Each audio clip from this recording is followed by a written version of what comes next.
Welcome back to another episode of the Y3K Pod. It's your boy Yao. Okay. And your boy Kwiku. We're back today, and today we'll be talking a little bit about some of the stuff that's going on with Chelsea. We'll also be looking at Man City as well. Basically, Prem talk today. Nothing too deep. First off, I want to start. It's the last day of Black History Month, bro. It's been an interesting month, hasn't it? Not for Black History, but just in general, I guess. Yeah, but I think why I was saying for Black History is because, well, one, we got hit as Ghanaians with the death of Christian Atsu. R.I.P. to Christian Atsu. That's one thing I wanted to get out the way. I think when things like that happen, as a Ghanaian growing up, those are the people that you kind of sort of look up to when it comes to football. We don't really have the Ronaldos and the Messis. It's the little players like that people don't value, that we value. So, yeah.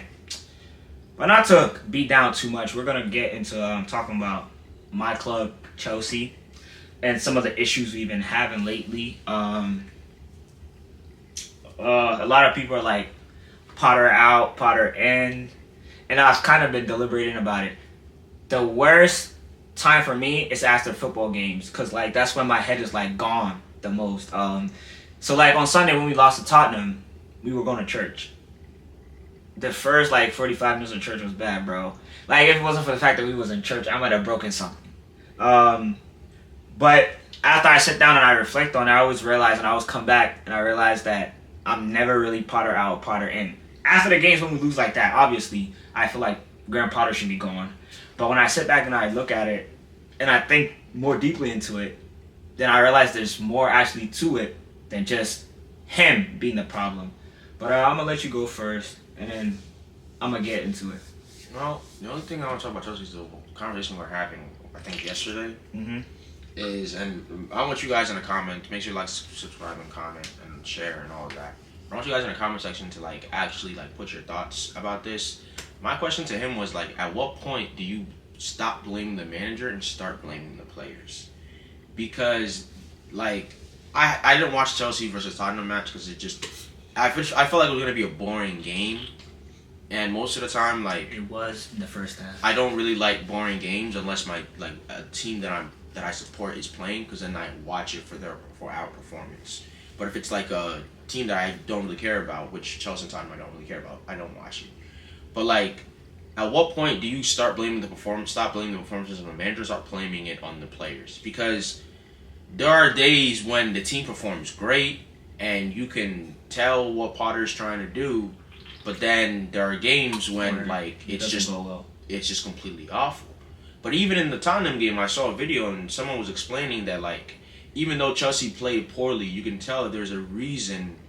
There's like you can see what Potter you can see what Potter is trying to do, but it just hasn't become like a part of them yet. Because like when you watch, I always use Man City as an example because that's the team I watch the most, right? But when you watch Man City play, a lot of times when they're at their best, it doesn't seem like they're thinking. It seems like it's like a natural reaction to what they're supposed to be doing. Like it's just like a. They all, like, that's why soccer is one of the hardest sports, because you have to have 10 players on the same exact wavelength. Like, well, goalkeeper doesn't really always do it, everything, but I'm talking about like when you're attacking and whatnot. On the same exact wavelength, knowing exactly what to do at the exact right time, right? And when you watch teams like Man City, Madrid at their best, Bayern at their best, even freaking PSG at their best, it's like, it's not a lot of thinking, it's just a lot of like just movement and a lot of like they just know where to be and when to be there. To get into Chelsea a little bit, right, and talk about some of the things that are going on. The past 5 Prem games we haven't gotten a win. Our last win was against Crystal Palace. Our only goal in February was scored by Joao Felix. We're not scoring. We're sitting 4 games behind Brighton. We're in 10th. We've played 2 more games than Brighton. We're out of the FA Cup. We're out of the League Cup. Well, congratulations to Man U for winning the League Cup anyway. But see, the thing that it comes down to right now, and I think it's unfair to Graham Potter, is the situation he's put himself in. In terms of coming to the club with no preseason, right? that doesn't help you instill what you want to play. You see, the reason why I always say the difference between an elite manager, right? Like, let me use somebody like Thomas Tuchel. I see him as an elite manager. Pep is an elite manager. And managers who are good, not elite. At least Graham Potter's not elite yet, right?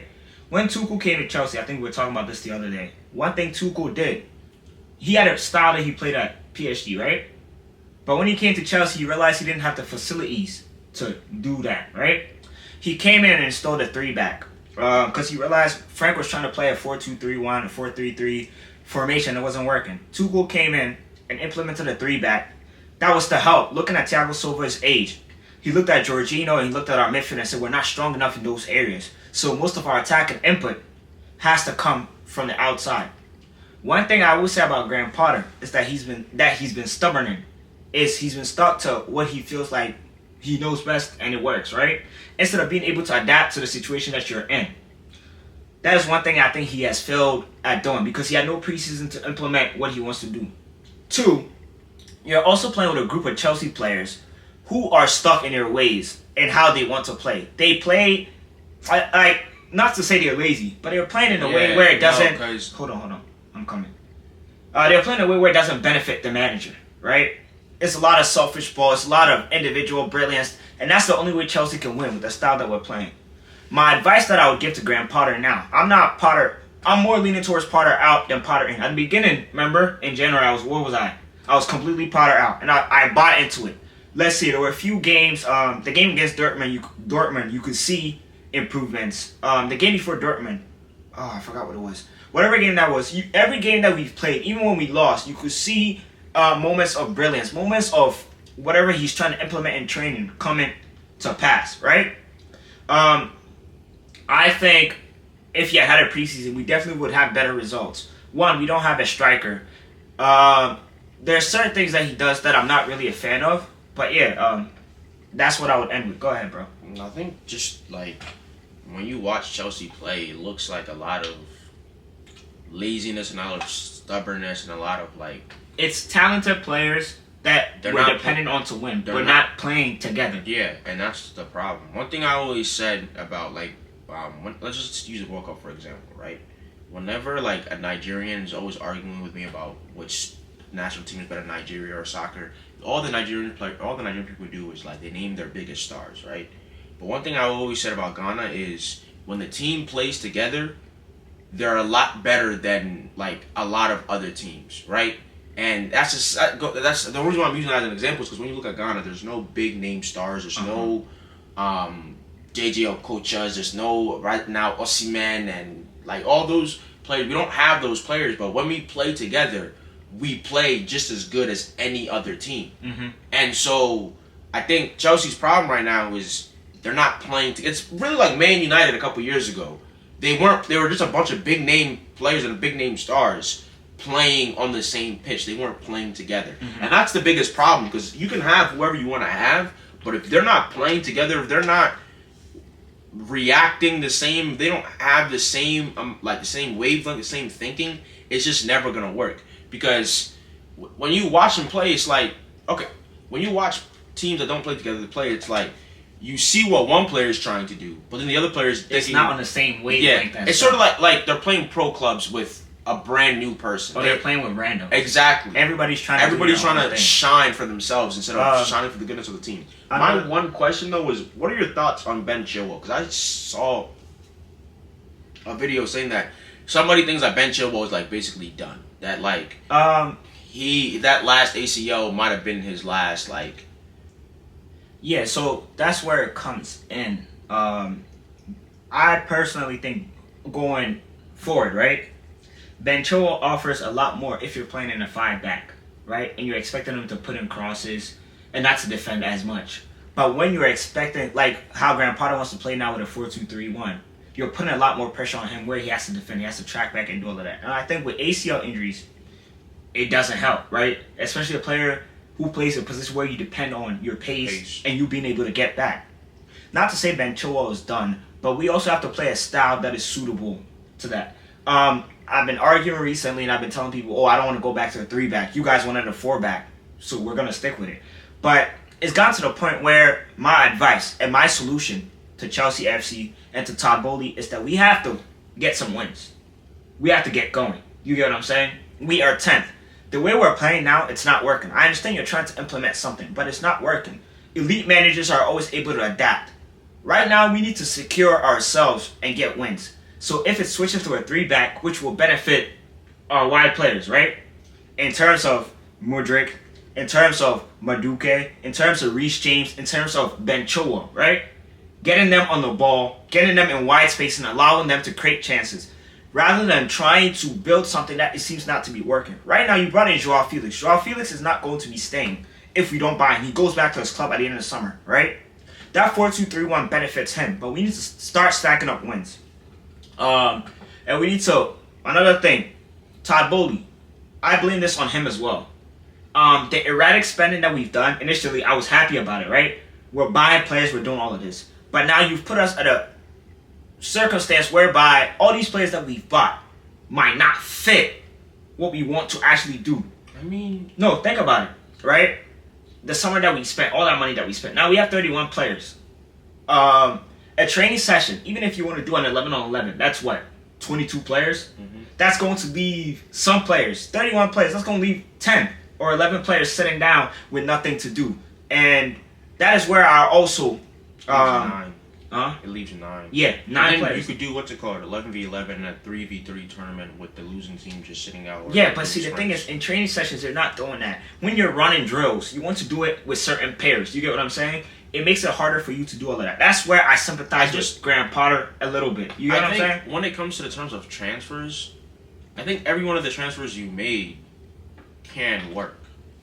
Yeah, in due time. But I feel like I always say this, like, if Conte comes back, he should be back by next game, and he's like as good as he was before, I think you guys will be fine. Because I think Conte and Enzo in the midfield, along with even just Joao Felix as like the attacking mid, that's a good midfield 3, right? And then you have your wingers, which I think should be Mudryk on the left, and then probably Sterling on the right. Yeah. And then your striker has to be Kai Havertz because you don't. If you want variation, because right now we need wins. I don't even mind playing Uba. If we have to do that in order to get registered. Not for the UCL. I'm talking about. So he's registered for Prem. Yeah, he played. So you should use Uba because at that point, then you just. I don't know what it is about like Aubameyang that he just hasn't worked for you guys, but at Barcelona, the guy was bagging in goals for fun. Yeah, but what you have to understand is playing in the La Liga is not the same as playing in the Prem. And when you're winning, right, it's different. When players have confidence, that's another thing Chelsea players are lacking, which is a lack of confidence to strike the ball and score. And I wasn't talking about like the smaller Liga teams. I think he bagged like 2 or 3 against Madrid. It doesn't matter. Like, it doesn't matter. Yo. What it comes down to is that the La Liga is a different league from the Prem, right? At an older age, you can survive in La Liga. Some of your deficiencies can be hidden. You get what I'm saying? But in the Prem, it's hard. When it comes, Pogba is a finisher. You get what I'm saying? That's what we need. We need somebody to score goals, right? So I think at this point, I think he's making it too complicated. Who? Graham Potter. No, I'm trying to tell you what the issue is. The issue is he wants to implement his system, right? And play how he wants to. And that is what is leading to the stubbornness. So they're trying to implement something, but it's not working and you're losing. Right now, you're in the hot seat. You need to improve and get results. Chelsea fans don't care how we play as long as we get the results. You get what I'm saying? Like, I understand what he's trying to do, which is build a team to how we want to play so that when the time comes and it matters the most, we will be ready. You get what I'm saying? You get these players used to how you want to play. So towards the end of the season, you start seeing, maybe, if he's still around, you see them winning a little bit and stuff like that. It's a process that a lot of fans have to trust, but you have to gain the trust of the fans first. And the way you do that is by winning games. You can't go to Tottenham away and lose 2-0. The problem what you just said is Chelsea fans don't care how you guys play as long as you guys win, right? So if he plays, I'll call it terroristic football. They sit back and just counterattack and you guys get the wins. And then all of a sudden he wants to start implementing his system. You guys start losing. No. And then we wouldn't start losing at that point. Because you know why? Because these players are firing on all cylinders. You get what I'm saying? Right now, you have a mixture of lack of confidence. You're trying to implement something new. The players are not picking up on it. Do you get what I'm saying? I don't believe in that. Believe in what? In the how should I say, like, firing on all cylinders, like the lack of confidence. The lack of confidence thing to me only applies to like creative midfielders and like strikers. No, I think as defenders as well. Like in my opinion, a lack of confidence only happens when you're attacking. But when you're defending, you can lack confidence. There's been games that I've played in and my team's gotten creamed. I'm talking like, yo, bro, we lost like 5-0, we lost like 6-0, and not once in those games did I lose confidence in my ability to score. Maybe that was because the goals I didn't directly cause the goals, so I didn't feel like as responsible for them. But like in the sense that like you know what you can do, like the way I think of it is as I know what I can do, and I know what I'm good at and what I'm not good at, right? I know that I can score. Like, let's say in the case of like Havertz and Joao Felix and like Sterling and all those players, you know how good you are, and you know that if you weren't good, you wouldn't be in that position. Okay, but then so why are you letting a couple of bad performances? Are you not human? No, I understand that everybody's human, but like the way I think of it as, I would see it more as it's a couple of bad performances. Let's go out again and let's get it right.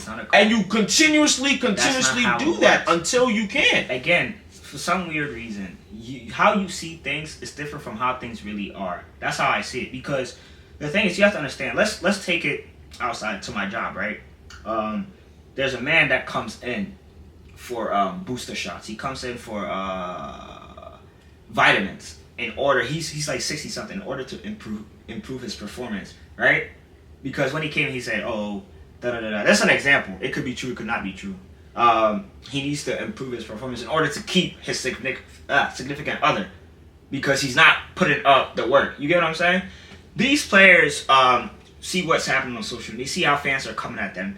Bro, look at Timo Werner, for example, right? Timo Werner, at some point, he said he lost confidence when he was at Chelsea. He was missed like wide open. Look at Fernando Torres. Let's go back to that. When he came to Chelsea, when he lost confidence, bro, he literally missed open net goals. You need confidence, and you need your manager, right, to also believe in you. But like I said, in case of like attackers, I completely understand. So what? Okay, let's go to Kepa. Once you use Kepa, attackers and goalkeepers are the two that I understand. You said attackers and midfielders. I said attackers, creative midfielders. I didn't say goalkeepers, but I thought that was understood. But goalkeepers, I also do understand the lack of confidence. Because as a goalkeeper, if you let in like 3 goals or 5 goals a game, it's obviously going to get to you. Okay, I understand that. But hold on. But as a defender, stop that shot from coming in. The defenders. Okay, so if the but that's also why that's also why the goalkeeper is there. The defenders are there for protection. Who's your last line of defense? The goalkeeper. Okay, who's supposed to protect the goalkeeper? The defenders. But then you go, who's supposed to defend? Who's supposed to protect the defenders? The midfielders. Who's supposed to protect the midfielders? The attackers. What is the job of an attacker? Is it to play defense? But defending always starts from the front line now in soccer. If you're we all know that if your front three doesn't press, if your front three doesn't put in work, your whole team, you may survive, but if your front three doesn't put in work, you're going to be facing a lot more than you would from a front three that doesn't. Look at Man United. The only reason why Weghorst plays is to press. Yes, that is all understandable, right? But you have to understand, every facet of the game is important. And right now, I think another thing that Chelsea are struggling with is when it comes to like the mental approach to the game. It starts off with your manager. That's why when we're having that argument where you said, is it the fault of the players or the manager? I always say it's the fault of the manager. You are the head honcho. What you preach is what comes down to the squad. You get what I'm saying? If Pep walks into a room, what do you gather? Confidence, right? Because you know who that is. Hey, hold on. No, let me finish. Let me finish. If Messi walks into a room or Messi walks onto a football pitch, right? Say you have 10 players, right? And then you need one more. And Messi walks onto the pitch to be that one player that you needed, right? To make your 11. How confident are you now? Say you weren't extremely okay. Hold on, let me finish. And then you have 10 players, right? And then who should I use as an example? And then Jefferson Lerma walks onto the field. Or Jackson Hayes, who plays basketball, walks onto the football pitch to play. Those players. No disrespect right? to those players, obviously. How would you what is your confidence rate? compared to when you have Messi. You're not that confident. Exactly. That's what it comes down to. But your second, the second set of players, you Jefferson Lerner and Jackson Hayes, makes more sense because Graham Potter is not on the level of Pep. Exactly. Graham Potter. That's why. But no. Would you agree though that Chelsea and Man City are on the same level? Yeah. But what I'm saying though is that's what I don't like about people. People compare Graham Potter to like Tuchel and like Mourinho. And I'm like, those were your past managers, and those were great managers. But Graham Potter is not on their level yet. He had Chelsea is his first big job. Exactly. That's the person you should be comparing Graham Potter to, if we're being in all real honesty, is Lampard. What Lampard did at Chelsea. Lampard finished fourth. Worst team. Okay, so if you compare Lampard with Graham Potter and he's not stacking up, then say Potter out. That I completely agree with. But don't compare Potter to Tuchel and Mourinho and then say Potter. Mourinho only allowed like 15 goals one season in the EPL. You think Potter's going to come and do that? The question that comes in, though, is that we were sold that this guy is going to be the next guys. You get what I'm saying? Again. But sometimes salesmen will sell you crap. And disguise it as diamonds. Okay, they'll sell you shit. That's the issue that Chelsea's having right now because we've been sold crap. Well, not crap. We've been sold. You've been sold a dream that wasn't a dream. Yes, and but the thing is, when you looked at Potter at Brighton, the dream that they were selling made sense. Even though he wasn't finishing top 7 or top 6 or whatnot with Brighton, we're not gonna sit here and act like. First of all, bro, it's Brighton. He didn't have the resources that he. When you looked at it and you looked at the system he was playing, the football he was playing, and because I watched Brighton because they played entertaining football. When you looked at it, you were like, "Yo, if this guy gets a big club and a good striker with this system, the sky is a freaking limit." Well, but the problem is, even right now, he doesn't have a good striker, and I think he's overcomplicating it by playing Havertz and Felix. Right now, what you guys need, look at what Ten Hag did with Man United. It's so simple at Man United right now. It's actually annoying. Casemiro wins the ball, passes it to the midfielder next to him who can make better passes. That midfielder, when it was Eriksen, would either look for Bruno on the right or Rashford making a run in behind on the left. And it works. Why? Because it's the attacking phase of the game is so simple. When you look at Tuchel, when Tuchel was there. Don't go to Tuchel. Stay on Ten Hag. That is the difference between an elite manager and an okay manager. He came in. You were talking about this, remember? What did Ten Hag do at Ajax? Possession-based football. Is he playing possession-based football now? No. But we're He's playing what? What is he playing? He's playing counterattack. Because of why? Because he doesn't have the resources to play. Okay, so why is Graham Potter not playing a system that would suit his players instead of trying to? But are we gonna sit here and act like Ten Hag didn't try to play possession-based football when he first came? And what happened? And he got smacked. It was that City game where they lost 6-3. And he changed. What I'm saying though, I don't think Graham Potter has had that type of smacking game. This Tottenham game might have been that game for him. Hold on. Because hold on. Southampton losing to the bottom team. What's it called? The bottom place team in the Prem wasn't enough for you. But isn't that what you guys always say about the Prem? Any team could beat any team, right? It wasn't enough for you. That's not enough. No. Losing to Tottenham, who we always beat, is not enough. I'm saying this Tottenham game has to be that game for him because I think the reason why the Man City game hurt Ten Hag so much and he knew that he had to change it was because even though they scored 3 goals in that game, Man City completely dominated them in that game. And after that game, he was like, "Yo, okay, I can't play the way I want to play with this team as of right now. So let me do what they're good at, right?" And that's what I'm saying. I think this Tottenham game might have been that game for Graham Potter. Now, I'm not saying, me personally, if I was a Chelsea fan, I'd be saying Potter out. I'm not gonna lie. Javi, I'm a Barcelona fan, right? And Javi's at the top of the Liga right now. And I think we're still in Copa del Rey and the Spanish Cup, right? But I'm saying Javi out because he can't win in Europe, right? So if I was a Chelsea fan, I would be saying Potter out. I completely understand if Chelsea fans saying Potter out. But what I want you guys to understand is, do not compare Potter to elite level managers when he has not proven that he's an elite level manager. Compare Potter to Arteta in the beginning, right? Compare Potter to his peers. Compare him to the Wolves manager from a couple years ago, Nuno Espirito Santos. Compare him to those people. You can't compare him I won't have you comparing him to Pep, to Klopp. That's, in all honesty, that's just those managers. No, I'm not comparing him to them. The thing is, you have to understand the club that you're at. That is the expectation of you as a manager. And if you're not delivering that, that's fine. But in that sense, I don't blame it on the manager. I blame it on the people who hired him. Exactly why I said Todd Bowley is also part of the issue. That's what I'm saying. The people who hired him are the ones you should be blaming, not Graham Potter. But let's move on. No, let me. Or you want to finish? To end this all in all, Todd Bowley, your erratic spending is part of the issue, bro. You put a lot of money into the club, and we're not complaining about the amount of money you put into the club. But you've put the manager at a point whereby the fans' expectations have gone up because we're expecting winning because of the amount of money we have spent. Chelsea fans have to defend themselves against other clubs who are coming at us as fans for what is happening on the pitch, which we're not part of. We can see the players are trying. Maybe the method of the message is not being clear enough. Not that I'm Potter out, not that I'm Potter in. I'm more close to Potter out, but it has to be something that has to be done in which we can all back him. You don't have the faith of the fans. And it's going to get a point where it's going to become so toxic. And it already has, to the point that his family is being threatened. And that should never be the case. That's actually crazy, hold on, bro. So some things have to be done in order. Go back to the basics, bro. Break it down. Let's take it to chemistry. Let's take it to biology, bro. Break it down to the simple cells of the things and try and figure it out.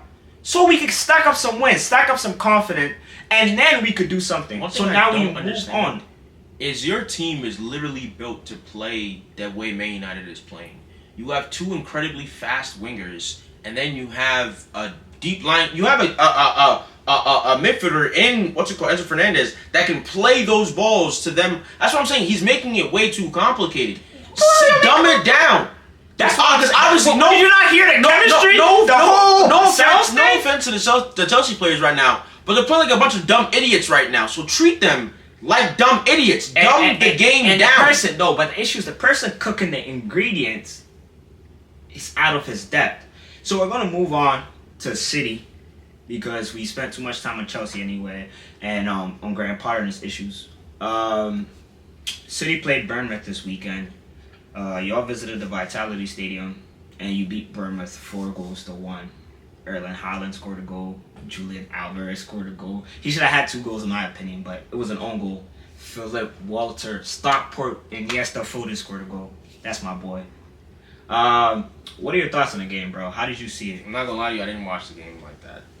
Like, was it you didn't pay attention? I wasn't paying attention to it because I think after like the first goal, I kind of like tuned out because I could just tell that Bournemouth weren't gonna do anything crazy and the game was really over. I probably should have watched it more because every time Julian Alvarez plays, I'm just impressed. I'm impressed by him, and I love Julian Alvarez is becoming like at this point, bro. I have too many favorite players at Man City, but like he's becoming one of my top favorite players. But to be honest, from the moments that I did watch in the game, like we were good, but I don't think we were great. I've been praying for Foden to get back to like playing because when he plays, you could just tell there seems like there's a different. He's a lot more direct. Let me say like that. Can I say this? City is at its best when Philip Foden is at his best. No. Yeah. I don't think the team runs through Foden though. It doesn't run through Foden. But I do understand what you're saying. When Foden is at his best, that's when everything is clicking. It's almost always when City's at their best. Yes. I think City runs in honesty, how KDB goes, right? I think recently we've been able to find victories in but when I don't KDB think, hasn't been at his best. He hasn't been at his best. I think Pep sat him a couple the thing with KDB is when I watch his game, this is one thing I feel like people don't like. His game is so simple. Like it's not flashy, it's not complicated. It's really simple. And like he'll beat players with a simple like turn of his shoulder, a simple body feint, like his game is so simple, it's actually mind-blowing. And like we've been able to find, it's just like City right now is at a weird position where it's like last week's game against Nottingham Forest, right? When I watched that game, we did basically everything right, but the one thing we couldn't do was score. Finish. Right? And it's like we always have a game like that, and it's like, okay, it is what it is, we move on. And then we do this, where it's like we just couldn't stop freaking scoring. So like when it comes to City, it's like right now it's like a roller coaster ride for me. I still think we're gonna again, we didn't make a video about this, but because he wasn't feeling well. Yeah, but I had a whole face thing. But y'all called me a madman when I said we was gonna beat Arsenal, right? Y'all called me a madman. The job's not finished, but y'all called me a madman when I said we was gonna beat Arsenal 3 times. We beaten them the last 2 times, and then in April, like what, 27th or 24th, we're gonna beat them again. Like you. What did I tell you? Because that game, right? You could tell. We're not talking about Arsenal right now, so let me not do that. But so I will be at that game, that City Arsenal game. I will be there, live and colored. Personally, I think that time is the downfall of Arsenal. That set of games that happened in April is the downfall of Arsenal, and I will be there, and I will enjoy every single moment of that when Arsenal's downfall happens. That's all I'm gonna say. Yeah, but when it comes to City, I think we just need to find our groove, bro. Like, and I started to see more of the Haaland makes City worse. Haaland makes City worse. It's come back. I don't think he does. I don't think Haaland makes City worse. I think City literally just forgot how to play with a striker. Yep. Because they played with Aguero before, and they still, that was Centurions and whatnot. Like, you know what I mean? So like, I think the team literally just forgot how to play with a striker. And I think the more that they play with Haaland, the more that they realize what type of striker Haaland is, and the more that they realize that, like, sometimes it is okay to be direct. Like, sometimes when you get the ball and you see him running in behind and he is on sides, and there is enough space for you to play it where the goalkeeper won't get the ball and Haaland will reach there before him, just play the ball. It's okay to be simple. Because at the end of the day, like, most of the teams you play are inferior to you, right? So even if you play that ball and you lose it, you're going to be able to, that just switches to, okay, let's go win the ball back. But the more you play that ball, the more you get teams scared of that ball, and now they sit in deeper. Now they go, shit, we know we can't compete with Haaland's pace, and we can't compete with the balls being played in overhead. So now they have to drop deeper. Now that gives you more space to do what you want to do. So, in terms of that, since we weren't here for the Champions League, Leipzig and City, how did you see that game? I didn't watch the first half. I watched the whole game because but I heard that the first half, City was amazing, City was good. So that I don't think you guys were as good. I don't know. I mean, no. The Champions League people on the broadcast were like, first half we were playing them off the park, and it looked like Leipzig might not even survive the first leg. Well, I didn't see it that way. Leipzig are a good team. That's one thing I'm saying. They're unbeaten. They're on an unbeaten run. Their manager has them playing really well. They have Nkunku coming back. You guys play them, I believe, is next week. How do you see that going? There's no reason we should lose to Leipzig at home. Yeah, I don't think you should. There is absolutely no reason we should lose to Leipzig. There was no reason we should have tied that game to them in what was it, last week? Mm-hmm. Like, when I was watching the second half, I could tell that a goal for them was coming, because I don't know what it is with City, but like, for some reason now all of a sudden concede a lot. It's not even, we always conceded a lot. It's not even the conceding goals, but the reason why we conceded it a lot was because after we scored that first goal, we would always be seeking for that second goal. Yeah, so I'm okay with conceding a goal if we were searching for the second goal. What I'm not okay with is what happened in the second half, when it doesn't look like we're searching for that second goal, but yet we still concede anyways. Like, I don't want us to sit back for 45 minutes and then end up conceding. I'd rather we go look for the second goal to kill off the game, or at least give us a little bit more breathing room, and concede, because at least then I know we were attempting to do something, than just sit back. Because if you sit back for 45 minutes, 90 minutes, and you still lose, you didn't accomplish anything. But if you go search for that second goal, and you get the second goal, okay, now you have a little bit more breathing room to make a couple more mistakes. But 1-0 on your back, and you're just sitting back, you're just inviting more pressure, you're inviting them to get more chances. And I don't like that. That doesn't make any sense to me. Ultimately, we're also gonna look at Leicester Arsenal. Arsenal snuck out of the King Power Stadium with a win against Leicester, 1-0. That Trossard goal that didn't count was beautiful. My main thoughts on that game is Arsenal are figuring out ways to still keep on winning. and it's going to be hard. But I still think at the end of the year they're going to be That Aston Villa game really pissed me off. From a couple weeks back. Yeah, because they should have lost that game. Yeah, see, the thing is, that's what I said. Like, teams that are built for the run and are built for the chase, and well, not necessarily built for the chase, but built for the run and built to succeed, you're able to figure out ways to win, no matter what. To me, it was just. It doesn't. One thing you have to understand though is some games that City wins, you don't win because you were the better team. You won because the other team made errors. No. Or they killed themselves. They shot themselves. Like I said. You get what I'm saying? I would have said this in the Arsenal game if we had a video about it, but that game we played against Arsenal, they completely outplayed us. The only reason why we won that game was literally because they were scared. I don't care what anybody says. I don't care what anybody talks about. Those boys in that Arsenal pitch, they were scared. When Zinchenko had the ball and he was playing, I saw, no offense to Zinchenko because I love Zinchenko, even when he was at City, I loved him. But I saw the Zinchenko at Man City that would take erratic shots for no reason, that would make bad passes and make dumb decisions that he didn't have to make. When, who's the right back that played that game? Tomiyasu.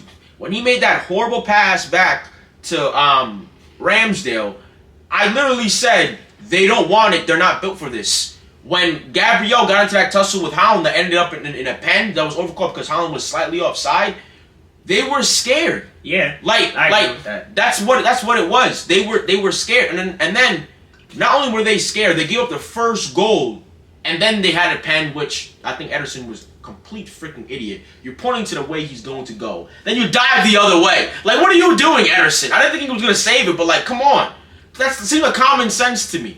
But like, they were scared and they outplayed us, but we won because they made, I think, I want to say errors. two crucial mistakes that led to 2 goals, and then we created one on our own.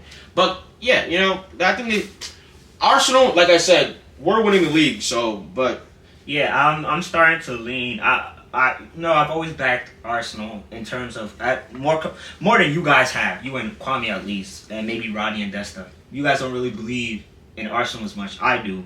I think they're building something. I'm not saying they're not building something. I'm just, they could win the what's it called, the league this year, and I still wouldn't believe in them. I mean, I would chalk it up to Chelsea being bad, Man City being bad, Liverpool being atrocious, and Man United finding their form late in the season when it was really too late for them to challenge. Do you think my question again? Congratulations to Man U winning the Carabao Cup. We watched it.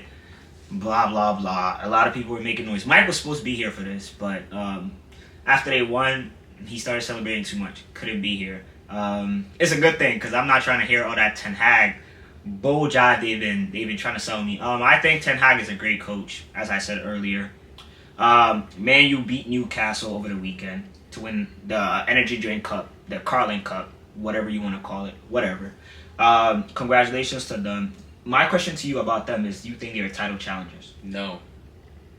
But they're stacking wins. They're doing well. Like, no. I think their style of play is what limits them from being like true contenders. But because I think what it will come down to for Man United, realistically, is how poor are City and Arsenal together going to be. I don't think they're going. And I don't think City and Arsenal combined are going to be poor enough for Man United to like overlap both of them. That's why I don't consider them title challengers, because like. But see, the thing is, right now, the title. I think ultimately the title's between Arsenal and Man City, but I think they're going to be sniffing around. Like, my thing is, like, I find it very hard to believe that Man United is going to be able to usurp both teams. They can't. Then maybe they finish in second, and maybe they usurp City, or maybe they usurp Arsenal. I think they played you guys twice, and they played Arsenal twice already, and they split. So I mean, like what I'm saying is, like, I think it's very, very hard to see them jumping over both teams. Like, I just don't see that happening. So I don't consider them title contenders. And then back to their play style, like what I don't get is all of a sudden I saw is like Casemiro the best DM in history, and like I'm sitting here going, what is wrong with you guys? So because Casemiro is not like what Casemiro is doing at Man United is the same exact thing he did at Real Madrid. But you have to understand, for his whole entire career. He's in a different light. The lights of the Prem is different from the lights of the league. The guy won 5 Champions It doesn't Leagues. matter, bro. You can win 20 Listen. The guy even himself even said it. Winning the Carabao Cup, the energy drink cup that it's a consolation prize to all of us big clubs. It's his biggest achievement compared to winning all of those other things because So it meant more. You mean to tell me winning the Carabao Cup means more than winning the Champions League? Not to me, no. But I understand what he's saying. So you believe what he's saying? That Yeah. winning the Carabao Cup is more important than winning the Champions League. Because the thing is about Casemiro is that I think because from now on, hold on. From now on, when you bring up City, I'm gonna be like, hey, Carabao Cup, come on, 3 years in a row. Don't do that. Don't do that. I said that to me, it doesn't matter. Obviously, the Champions League is bigger, but I understand where he's coming from. The reason why he left Madrid, at least in my eyes, and what I believe is that the arrival of Chouameni and people not valuing him as much. Coming to the Prem, coming to Manchester United puts you in a different light. Man U, for all your faults, are the biggest club in England, right? In terms of revenue, all of that. They make the most money. They have the most fans, da-da-da-da-da-da. So you're in a different light. Man U fans are the most abnormal, the most annoying, the most weird fan base in the world in terms of when they win something, that means that trophy matters.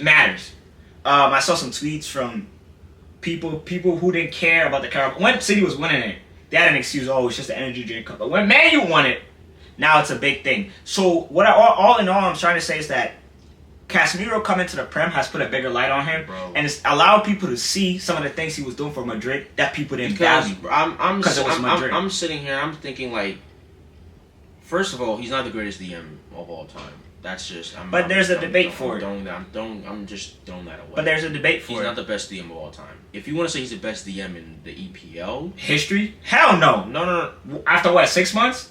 I was so if he's not the best defender how could he be the best DM of all time in totality, but not be the best DM to ever play in the EPL?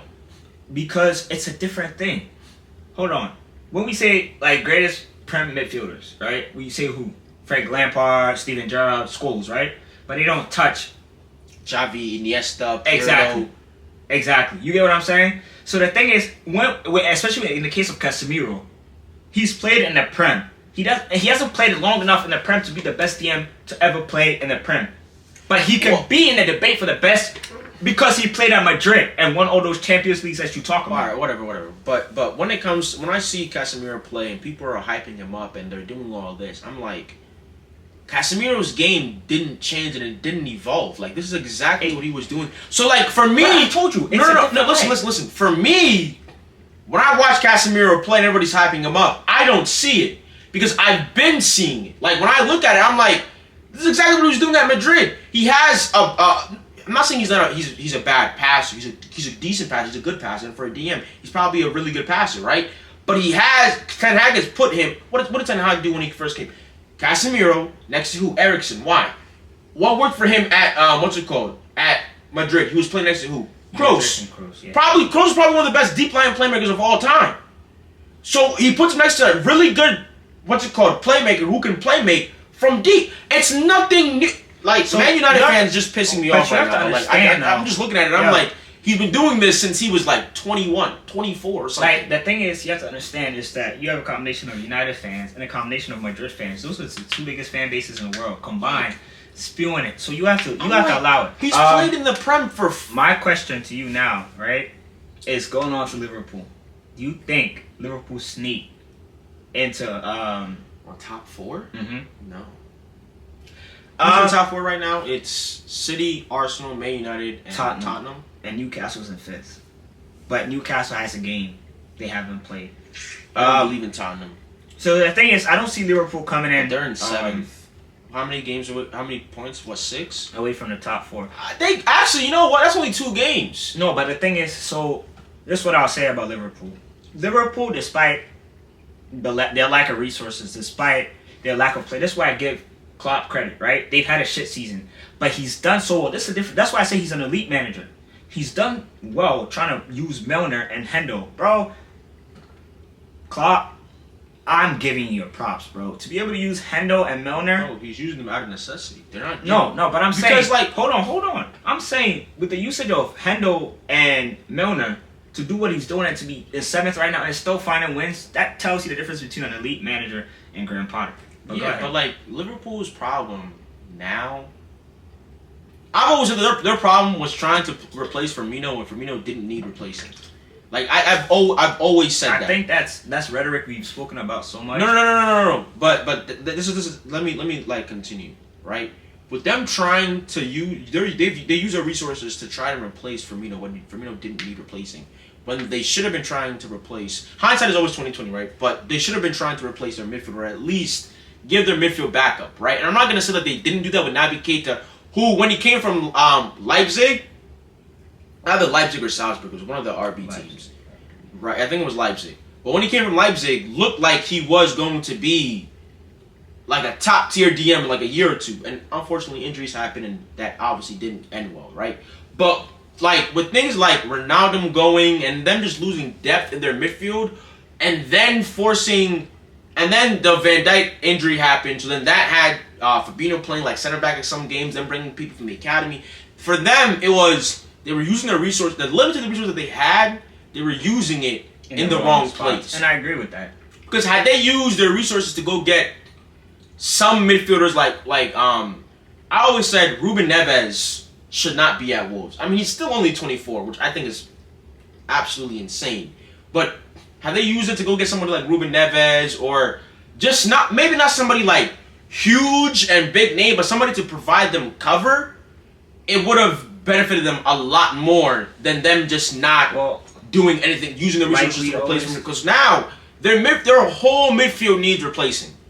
Their entire midfield three just needs to go. Thiago needs to go. Why? Henderson needs to go. Thiago need I haven't heard a single thing about Thiago the whole entire season. You watched them? He's been there. And you call me a Thiago hater, but he's been their best player this season in midfield. Listen. He's been consistent. The only thing that stops Thiago from being Thiago is an injury. He's gained my respect this season. No. But this is what I would say. Would you rather have a midfielder that comes in for 3 games and gives you 10 out of 10 performances, or a consistent midfielder who gives you 8 out of 10 performances every single game? He gives you 8 out of 10. He's just hurt. That's the only thing. But out of all the midfielders they've had, he's been the most consistent this season. No. I'm not saying he hasn't. But what I'm saying is, would you rather someone come in 3-4 games, gives you decent performances, or someone who gives you good, consistent performances every single game? The reason why I can't answer that is because Thiago's been both this season. You just said he's been injured. Yes. I didn't say he's been injury prone. That was previous seasons. He gets hurt when it matters the most. This season he's been hurt, yes, but he's been more available than certain people. And I think when you look at the Liverpool pecking order of those that have to go, there's a lot more ahead of him. Naby Keita is not coming back, I believe. His contract is up. Hendo at best should be a super sub coming off the bench. Milner, they have to let him go. Fabinho, brother, pack your bags, bro. You're donezo. Bajatic is good.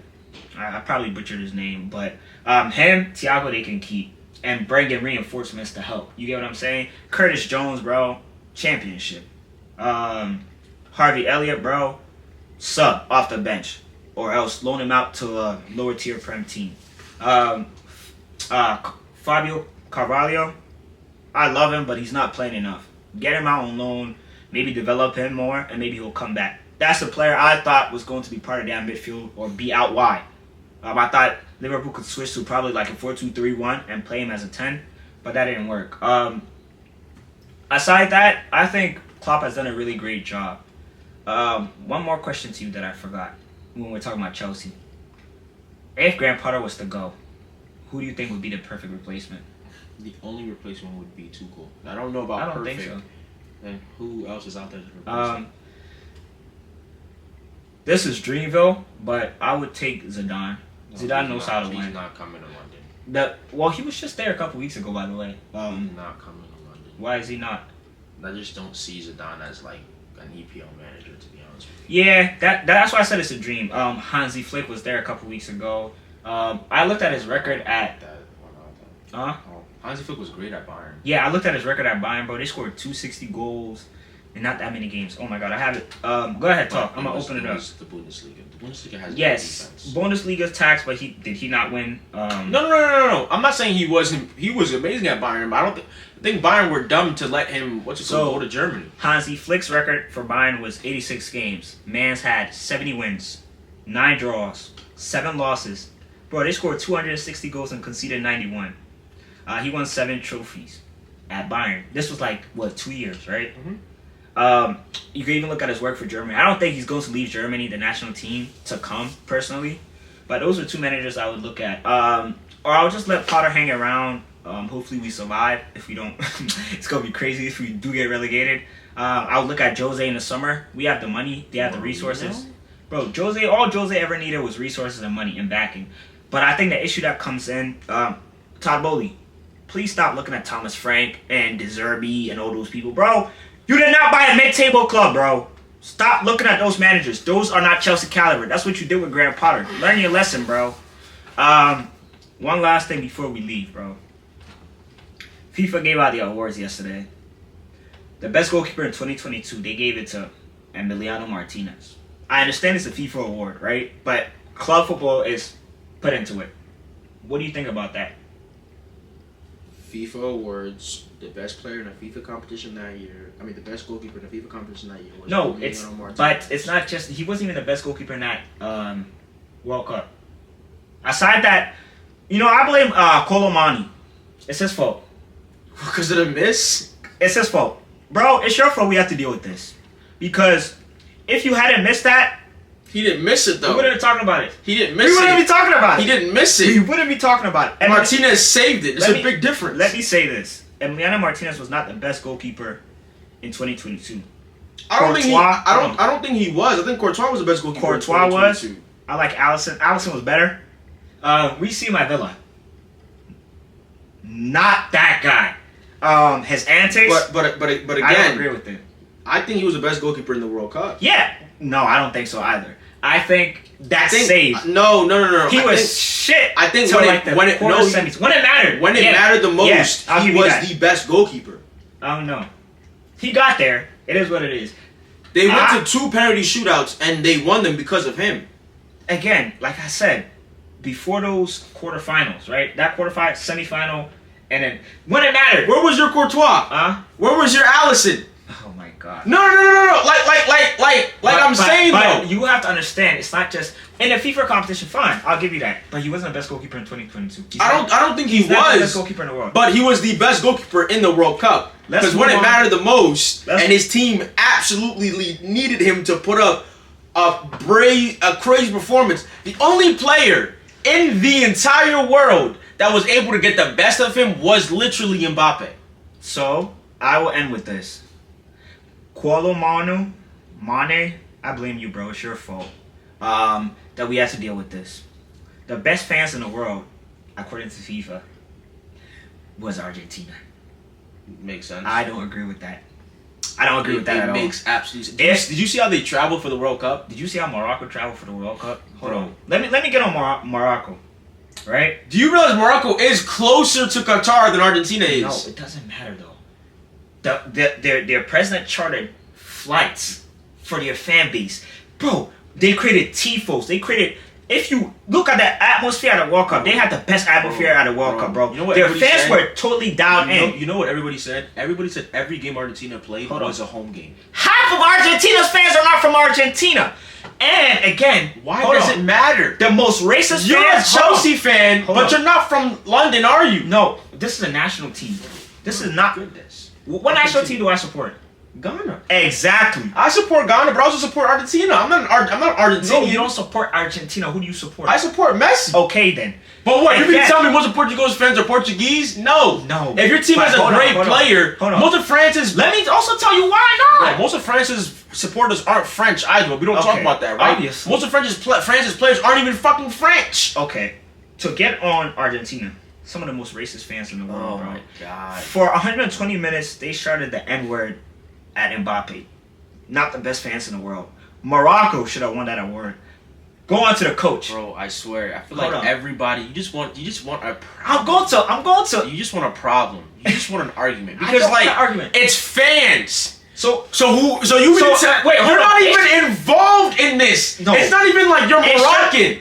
So should it be okay for them for 120 minutes to call Mbappe and the French national team the N-words, and then FIFA awards them as the best fans in the world? To be honest, I didn't even hear about that. I'm not gonna lie to you. I personally didn't even hear about that. See, I don't think sometimes I feel like you're not dialed into the football world as much as you should be. I don't be on social media and I don't be like doing all that. I watch the games. And I heard it. That's really where my knowledge really stops. Like I said, watching Moroccans should have won that. Best coach of 2022 should have been Don Carlo. Am I lying? Ancelotti? Should have been the best coach. Guess who won? Even if it's not him, the coach from Morocco. Oh my God. Won the AFCON. Took his team, semifinal, right? Of the World Cup. Okay. They finished 4th. I think they won Who won it? Who won it? Argentina won it. Argentina manager? So you put the Morocco manager ahead of the Argentina manager. And because Don Carlos should have won it. Wait. You put the Morocco manager ahead of the Argentina manager because he won the AFCON, which is his continent's competition, and then took his team the World Cup to 4th. Okay. And not just that. Let me add one more. Wait. With his club team, he won. They were the best team in Africa. Wait. And then you put that ahead of Scaloni, who won the competition for his continent, Copa America, and then took his team to win the World Cup. So hold on. So they both won the continental competitions, right? And then in the World Cup, one finished ahead of the other, and you want to give it to the one that didn't finish ahead. Did I say that? I said Don Carlos should have won. But then you shot it out. He should have been 3rd. But then you shot it out. What's it called? The Morocco manager. Well, first off, hold on. It's Black History Month. Yes, well, I'm gonna give love to my Arab blacks. Oh my God, bro! No, it's not because it's Black History Month. 2. If I was the manager for Argentina, they would have still won it. They didn't win because of him. They won it because of him. No, they did not. Won it because of him. No, they did not. They did not win it because of him. They won it because of him. Let's see them win a Copa America or something again. Then that's all I'm gonna say. So no. Why do they win? Why do they win? Andres Guti, Messi. I love Messi. Hold on. And everybody on that pitch played for Messi. They didn't, bro. It doesn't matter who the coach was. They would have still won it. This is crazy, bro. You think this is crazy? How? Because when a team does bad, you blame it on the manager. But when a team does good, you give credit to the players. So in your eyes, a manager can never win. How? A manager can literally never win. Because you're saying the reason why Chelsea's doing bad is because Potter stinks. But the reason why. So did you listen to anything I said about Potter, or you just want to sum it up as Potter stinks? Bro. What did you say about Potter that you would agree that he should be Potter out? Yes or no? Yeah, if I was a Chelsea fan, yes. Okay, so what am I wrong for agreeing with you? No. I'm saying the reason why you're saying Chelsea's bad is because Potter stinks with a combination of other stuff, right? But the reason why Argentina won was because of everything else besides the manager. I did not say that. But what you're not gonna give the manager credit for was every single game that they played, he played literally apart from the Saudi Arabia game, every single game that they played, tactically, he was absolutely perfect. No, he wasn't. Apart from that one game. Which game was he not perfect in? Did you not go to Penn twice? That was in tactics. Hold on. The Netherlands game. You know what the Netherlands did? Weren't you leading? There's literally nothing you can do about them bringing in 2 6'7" forwards and crossing in balls against his 6-foot-tall center backs. He didn't have any taller center backs on the bench to bring in. Again, there's nothing he can do about that. You can't blame it on him. And how are you gonna blame it? You gonna blame the Mbappe goals on him? No, bro. Because he kept Mbappe quiet for 80 minutes. No. But what I'm saying is, you don't want to give the manager credit for being tactically perfect. He wasn't though. He was not. Every game they won, bro. He didn't win because of him. When I look at Real Madrid, I can say they won because Don Carlo made tactical substitutions, but that guy did not do anything. You cannot. You always say Ancelotti's not a tactical manager. You literally always say Ancelotti just vibes and just stands on the pitch. He's just vibes, bro. I did not say he's just vibes. Nah. You have proof? Nah. You have proof? Nah. I swear I'll call Mike right now. Bro, we're not doing that in the middle of a show. We're not doing that in the middle of a show. Bro, are you serious right now? I did not. Bro, sometimes I think you need to listen. Are you I said that Ancelotti, obviously, tactically, he's not Pep, but he just doesn't stand. All that matters is who makes the substitutions. Is it not him? Okay then. So bringing in Rodrigo against Chelsea, was that not a good idea? Yeah, it was. Okay, the first game. So starting Enzo over Paredes after the first game, is that not a good idea? Huh? Starting Enzo. Why over didn't he Paredes, start Enzo in the first place? Because Enzo hadn't made any for Argentina before then. He hadn't made any international appearances. So His international debut was that game, the second game in the World Cup. But you told So me. you wait, no, you told me Enzo wasn't a difference. You said it doesn't matter. You never said that. you did. You said I never Enzo. said that. You said they didn't lose never this. said No, that. you literally said, and we have a video on it. So when we're done, we'll go back to the play for you. You literally said Enzo was not the difference in the Saudi Arabia game, maybe. But I definitely never said. Are you serious? Talking about Enzo, I said, what was the one change they made that helped them win? And you said it wasn't Enzo. I said Enzo literally was the only. Okay, pull up the video. We will. I never said that. The last because thing, there's no way thing. you're giving credit for Ancelotti for doing something that the other manager did, but you don't want to give the other manager credit for it because that doesn't make any sense. Because there are bigger factors. I'm not because if they were playing for Messi, right? Hold on. How do they go up 2-0 and then allow Saudi Arabia to come back and score? Saudi Arabia, Netherlands. You mean Netherlands? Yeah, sure. Sorry, if they're playing for Messi. Hold on. Again, when a team, right, when you're leading 2-0, right, as a manager, you have to make certain decisions, yes or no.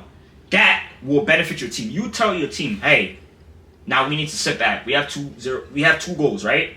We need to defend it. They didn't do that. They were on the front foot. No, they weren't. They were defending. The only reason, the whole game, like, I feel like you don't remember the Netherlands game. They dominated the game up until the Netherlands decided to bring in their 6'7" center forward against the 6 foot center against Horse that you told me is shit. Bro, what different is? Okay, so what are you telling me? But you're literally sitting here and you're trying to tell me that Argentina lost because of their manager. They went to penalties because of their manager.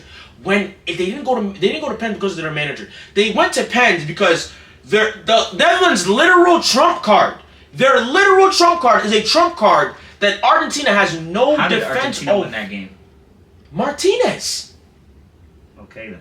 But for them to get because of the coach. For them to get to that point was because of the coach. For them to be 2-0 up was because of the coach. Are we not going to talk about in the final? Where did he play Di Maria? On the left side against Koundé, who had not been challenged the whole entire time. And what happened like the first 10 minutes? So hold on. What would you have said? Who would you have blamed if Argentina lost the World Cup final? The manager. Okay then. I would have either blamed the manager or Messi. So was it his fault they won? So if it was his fault, they almost lost, right? That's what you're saying, right? They almost lost because he left who? Who scored 3 goals? Mbappe. Okay then. What did he do to come back Mbappe? What do you mean? What did he do? What did he do? He kept Mbappe quiet for 80 minutes. No, for 70. So for 70 minutes. He shut down who you call the world's best player for 70 minutes. And the only reason why they got back in the game was because of, I think, the pen came after the first goal to come before the first goal. Bro, I do not remember. The only reason why they came back in the game was because they fell asleep for a second, and then Mbappe let off a crazy shot. 3 goals is falling asleep. That's crazy. Bro. He scored 2 goals in like 10 minutes. Again, the pen was one of those goals. Uh-huh. You're gonna blame, and you know the pen was a handball that in the Prem wouldn't have been called. But it's FIFA. But because it's the World Cup, it was called. Okay. That's what I'm like. You're blaming. You're already high. Let's move on to the last thing because we're not gonna keep. Because my thing with it's not. You're not going to change my mind. You're not going to change my mind. You're not going to change my mind. Ancelotti was a better coach. Yes or no? You agree with that? Bro, whatever. You say Ancelotti was a better coach. Ancelotti was a better coach. Bro. Okay. Because what? I'm not gonna change your mind, so it's okay. Let's just move on. In the year 2022, who was the best player in the world? Benzema. So why did Messi win it? That's not an issue either. Benzema won the Ballon d'Or, so I thought that's what you were asking for. No, the FIFA awards yesterday, Messi was the best player. Was Messi? No, literally. Bro, be honest. Was Messi the best player in 2022? No, I don't think he was. Not statistically, no, he wasn't. Although, yes, he won the World Cup, right? And played amazing in the World Cup. Yes, he did. I would not argue about that. He was the best player on the best team. He was the best player in the World Cup, yes. So, are the FIFA awards just based on the World Cup, or they're based on what you do in totality? Bro, did I vote? So that's where we're going No, now? no. I'm asking. I didn't vote, right? I didn't vote. Who voted? But you agree with it. Players You voted, agree. right? Players voted, right? Uh-huh. David Alaba, who plays with Benzema, voted that Messi was better that year than Benzema. Did you know what David Alaba came out to say? Did you read What did he he came out to say? The national team voted. So whatever order was given to him, that's what he went there and voted. Okay, so if the national teams believe that Messi was the best player, So I'm asking who you. am I to say no? You're asking me as a Messi So, fan. no. You're asking me as a Messi and fan. I'm asking you to be transparent and be honest. We talk about the NBA all the time, right? What do you say about the All-Star game? Like I said, you just want an argument. If you think Benzema was the best player, then you thought Benzema was the best No, player. I don't think Messi was the best player in the world. Yeah, in the World Cup, yes, that's where he got the MVP at the World Cup. But when it comes, Bro, if they voted for Messi, they voted for Messi. Whether or not I agree with it or I don't agree with it doesn't really matter. They voted for Messi. I think he was the best player at the World Cup, but he didn't have the best season. But just because you didn't have a best season does not mean who do you think is a better player right now, Benzema or Messi? in terms of what? Just a better player. If you're starting a team, who would you want, Benzema or Messi? Messi. Okay. But he's the GOAT. But if you you knew that, why didn't you ask me Mbappe and Messi? Okay, Mbappe or Messi, who do you want? Mbappe. Okay, I'll take Messi. You would not take Messi for the next 10 years. You would not take Messi For the next 10 years? For the next 5 years. That's why. For the next 5 That's years. why I picked two players who are around the same age. For the next 5 years. Who would you Again, take? you would take Mbappe because Mbappe is 24. For the next 2 years, who would you take? I take Messi. No, you wouldn't. No, you wouldn't. I would take Messi. No, you wouldn't. If you're building a team right now, you would take Mbappe. Because Mbappe is younger. For 2 years. You just Bro, need for 2 years. Who are you picking? Bro, it doesn't matter. Mbappe is still younger. Messi is on the downhill trend of his career. Mbappe is on the up. So if I'm choosing two players who are completely far, you're they're like saying 12 this years. to justify you picking Messi. Again, use two players who are around the same age, and it would make sense. But if you're using two players whose age difference is like 12 years, of course I'm gonna pick the player who's younger and is on the up. Why would I not? Why would I not choose Mbappe?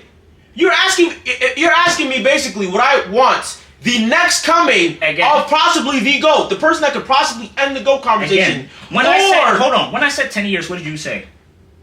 I said Messi. For the next 10 years, you would pick Messi over Mbappe? No, I picked Mbappe. When I said 2 years, okay, for you, right? For the next 2 years, do you think Messi's still going to be playing at an elite level? Yes. Okay, so for the next 2 years, who would you pick, Messi or Mbappe? That doesn't mean I don't think Mbappe could eclipse him in the next 2 years. We're just focused. Let's say the world ends in 2 years. You have 2 years to win. I'm choosing Messi. Oh, hell nah, bro. Give me Mbappe. So you're not going to choose a player that's proven that he can do it. You're going to choose a player that hasn't done it. In the past few years, who's done it more? It's the question. Messi hasn't really done it. And Mbappe hasn't done anything either. Mbappe wins his league. That's all I'm going to say. He's been to a Champions League final. When was the last time Messi went to a Champions League final? Oh, we're not doing this right now, bro. We're not turning this into a Messi debate. We're not. But the question stands. You didn't believe who did you think should have won the FIFA Best Player of the Year? Benzema for the year 2022. Yeah. I would have had Messi third. But I understand. You would have had Messi third. But I understand though. I understand why Messi won it. But what I don't understand, what you're not getting, is why Argentina swept all the records. It doesn't make any sense to me. Just because they won the World Cup. Argentina. Before the World Cup, would you have picked the Argentina coach as the best coach in 2022? No. So it's just based on that 3 weeks. You think he's the best coach in 2022? I didn't say I thought he was the best coach. I said I thought he was the best coach at the FIFA World Cup, and that propelled him to win the best coach award at the FIFA Awards. What doesn't make sense about that? So Argentina performed the best at the FIFA competition for that year. Hold on. It's not based on the FIFA competition. That's what you're not understanding. I know it's not based on the FIFA competition, but it is FIFA's awards. What are they going to push? Their competition. So you think... That's why my question comes. Do you think it's fair? Fair? Why does it matter what I think is fair? The Ballon d'Or may not be fair, but nobody talks about it. The only time people talk about the Ballon d'Or not being fair is when Messi wins it. When Ronaldo wins it, it's completely deserved. The only time people talk about certain things when the players they wanted to win didn't win it. You know why I don't care about FIFA awards? Because I didn't care who won it. Whether or not Messi or Benzema won it, it wouldn't have made any difference to me whatsoever. Whether Emiliano Martinez won it or Courtois won it, wouldn't have made any difference whatsoever. With Messi winning this award, does that make him more of a GOAT than he was before? Does that change anything? It kind of does. For you? For me, no. For other people, it does. If you didn't believe Messi was the GOAT before the World Cup, you're not gonna believe Messi's the GOAT after the World Cup. You should have. But again, if you didn't believe he was the GOAT before the World Cup, you weren't gonna believe he was the GOAT after he won the World Cup. If you didn't believe he was the GOAT before he won, If you didn't believe he was the GOAT before these FIFA awards came out, you're not gonna believe he's the GOAT after the FIFA awards came out. If you didn't believe Benzema, if you didn't believe in Benzema, that's not right. Because for me, the World Cup did sway it. Because I was always leaning 50-50. But Messi did the one thing. He won the one thing that he had never won. So it changed it. And it did for a lot of people, though. Did it not? Like I said, in my personal opinion, there are people to this day who will still scream Ronaldo was the GOAT. So if you and there's nothing wrong with that. That's their opinion. Obviously, to every rule, there's going to be exceptions. But at the end of the day, it's the same thing with LeBron.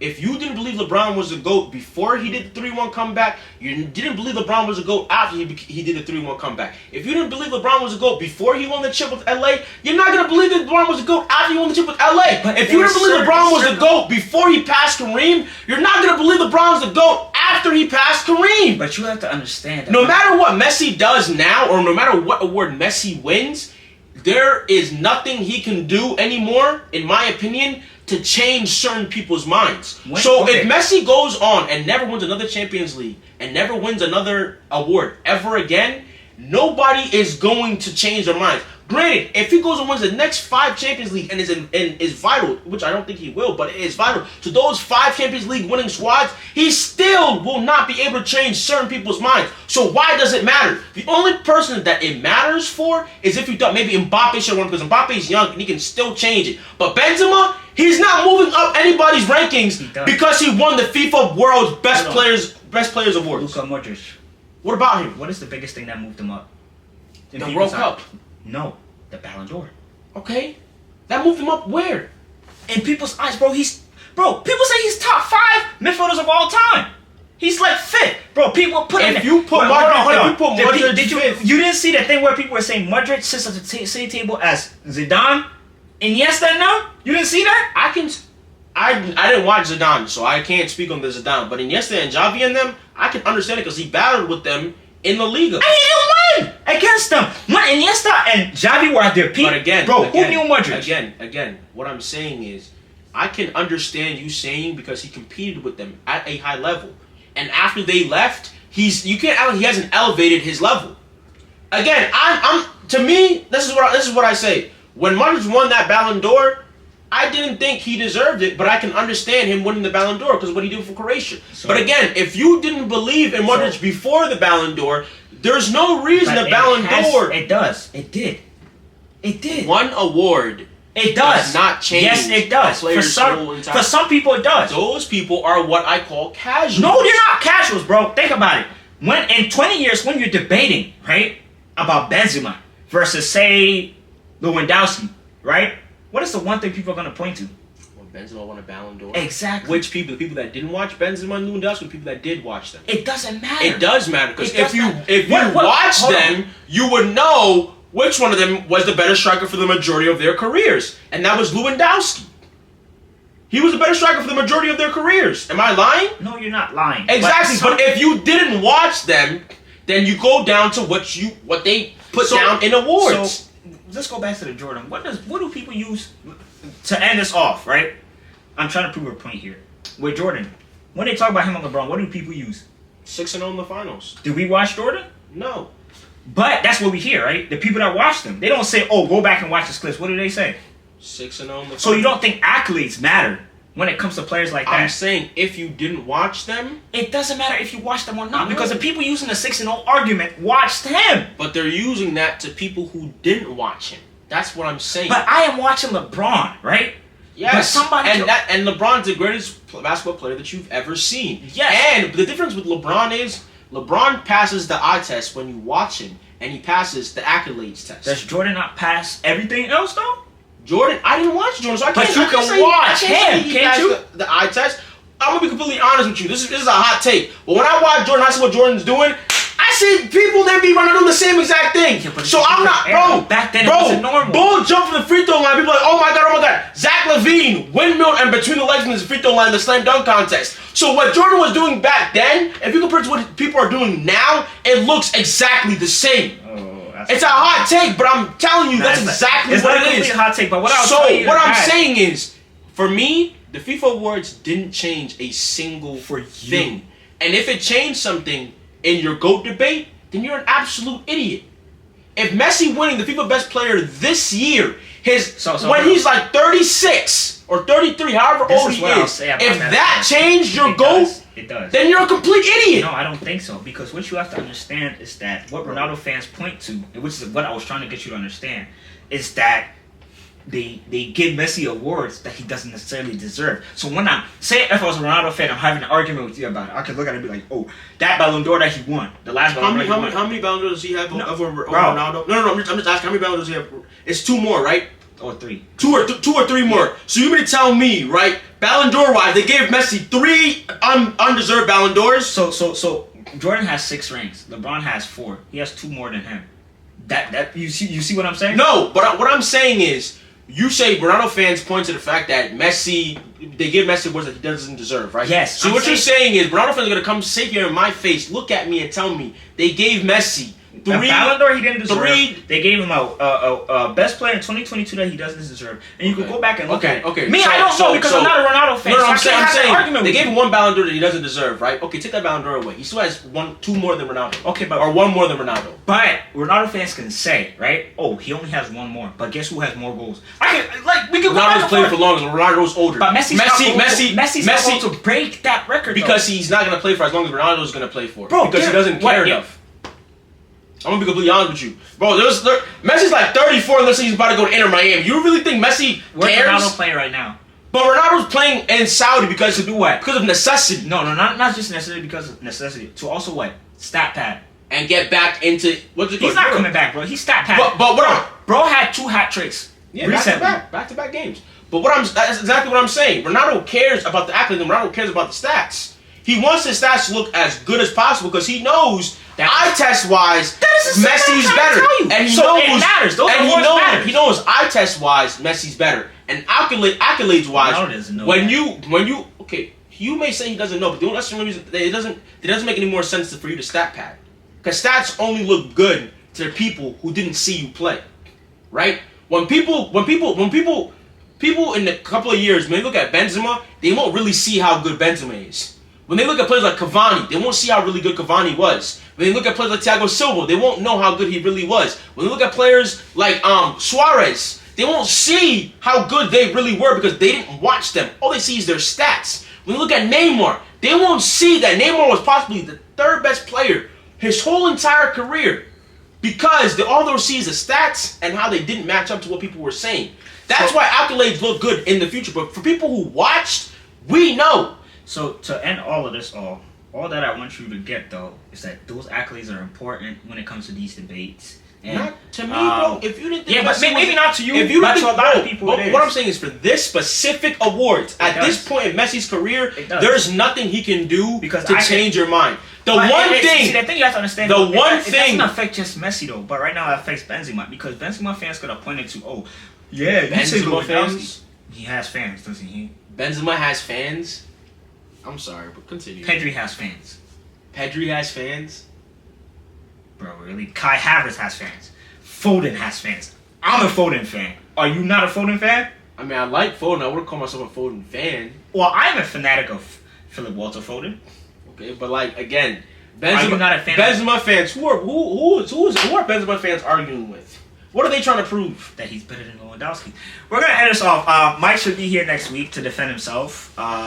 If your argument is who's better, Benzema or Lewandowski, like, you're boring. Make sure you like, comment, subscribe.